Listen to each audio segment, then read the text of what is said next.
We've seen a rapid uptake of optical spot spray technologies, but today we'd like to cover the agronomic considerations to get the best out of this technology. The first thing we want to consider when we're using optical spot sprays is our delivery method of chemical to the weeds. For this example, the weed system, we're delivering 100 litres of water per hectare per nozzle. So if we have a small weed, one nozzle, 100 litres of water a hectare.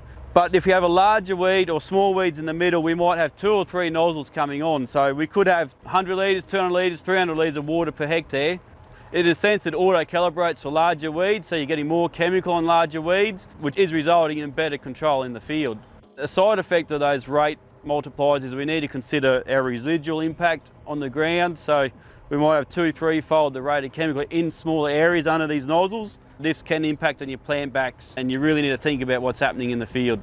It's also important to consider the weed architecture. So if you have a large flat vine on the ground, you're going to trigger a lot of nozzles. So if you have a lot of slender upright weeds, you're more likely to trigger individual nozzles. Really important to understand the system you have and the delivery method and how much chemical is getting to the ground.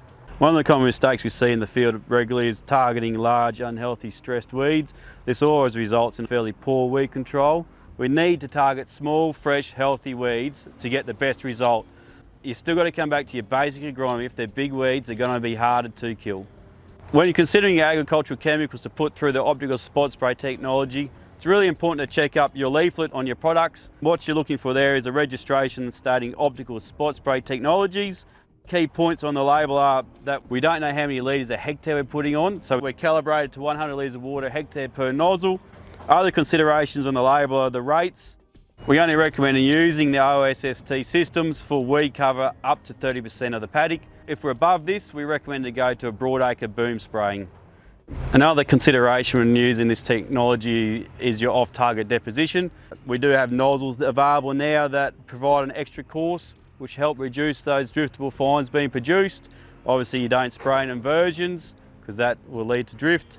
Another key advantage of optical spot spray technology is we're only applying a fraction of the chemical we would otherwise use, so our source for driftable fines is reduced. The basics to good weed management principles in broadacre spraying also apply to the optical spot spray technology. Targeting young, fresh, healthy weeds will promote chemical uptake and give us the best control.